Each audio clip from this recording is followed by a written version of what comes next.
Everyone, आप सबको फिर से एक नई वीडियो पर स्वागत है। आज हम लोग देखते हैं ब्रज गुणन विधि से मूल कैसे ज्ञात किया जाता है, या जिसको बोला जाता है क्रॉस मल्टीप्लिकेशन मेथड। सिंपली इसमें दो इक्वेशन दिया रहता है और दोनों इक्वेशन को सॉल्व करके आपको बताना रहता है कि इसमें एक्स का वैल्यू क्या होगा, वाई का वैल्यू क्या होगा। कैसे सॉल्व करेंगे आइए देखते हैं। सबसे पहले हमको क्या करना रहेगा ना, इसमें इसका वैल्यू लिखेंगे, वाई का वैल्यू।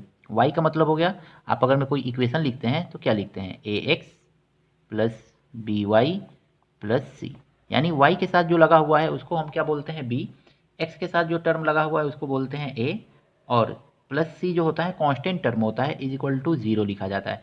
यही c आगे जाएगा तो प्लस है तो माइनस हो जाएगा, माइनस है तो प्लस हो जाएगा। तो आई होप आपको समझ में आ रहा होगा। अब देखेंगे ना, तो यहाँ से b से शुरू करिएगा, तो b1 इज इक्वल टू आप लिखिएगा ना, क्या दिया हुआ है यहाँ पे 1।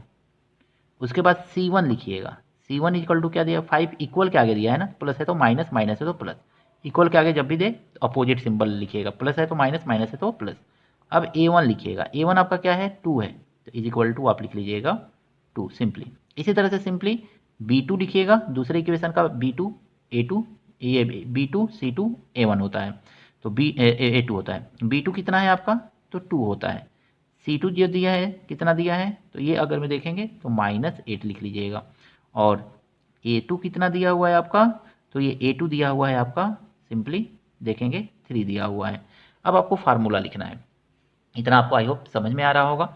अब देखिए आपको फार्मूला लिखना है, इसको सॉल्व करने का फार्मूला क्या होता है, तो देखिए एक्स अपन लिखा जाता है क्या, तो एक्स अपन होता है b1 c2 minus b2 c1 is equal to Y अपन क्या लिखेंगे हम, c1 a2 minus c2 a1 is equal to 1 अपन क्या लिखेंगे यहाँ पे, a1 b2 minus a2 b1, इस तरह से लिख लेंगे। देखिए b1 से शुरू किया, फिर c1, फिर a1, ऐसे आप इसको याद कर लीजिएगा।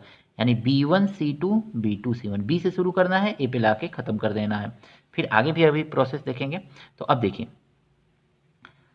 x के नीचे हम क्या लिखेंगे यहाँ पे, ध्यान से देखिएगा, b1 c2, b1 1 है, 1 8 जा 8 तो -8, फिर b2 c1, b2 c1 तो 5 2 जा 10, क्योंकि माइनस है यहाँ पे भी माइनस है तो minus minus plus 10 is equal to, अब आपको y लिखना है, c1 a2, c1 a2 तो 5 3 जा 15 तो -15, क्योंकि माइनस दिया है यहाँ पे तो माइनस का प्लस में मल्टीप्लाई करेंगे माइनस।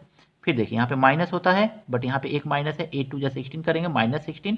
अब ऑलरेडी यहाँ पे माइनस है तो minus minus plus 16 is equal to 1 अपन यहाँ पे क्या लिखेंगे हम, तो देखिए यहाँ पे ना b1 a2, b1 से शुरू कीजिए, b1 पे ही खत्म कर दीजिए, b1 इक्वल टू 1 और b2 इक्वल टू 2, जहाँ से शुरू करेंगे वहीं पे, b से शुरू करेंगे b पे ही खत्म कर देंगे।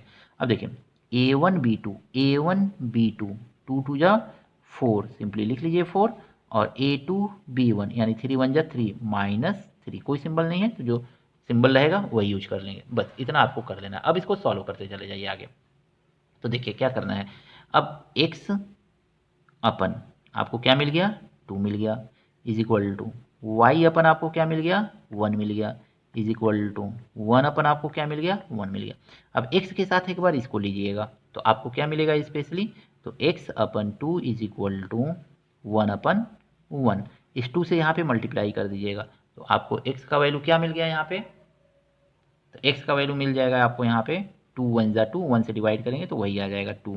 सेम यही इसके साथ भी कीजिएगा, y के साथ ले लीजिएगा एक बार, y अपन 1 इज इक्वल टू 1 अपन 1, 1 से यहाँ पे मल्टीप्लाई करके 1 से डिवाइड कर दीजिएगा तो y इज इक्वल टू आपको क्या मिल गया 1। तो देखिए x का वैल्यू 2 मिल गया, y का वैल्यू 1 मिल गया। आई होप ये क्वेश्चन आपको अच्छी तरह से समझ में आया होगा, वर्ग गुणन विधि से मूल कैसे ज्ञात करते हैं। तो जो भी x और y का वैल्यू किस तरह से ज्ञात करते हैं तो आप सिंपली ऐसे फाइंड कर लेंगे।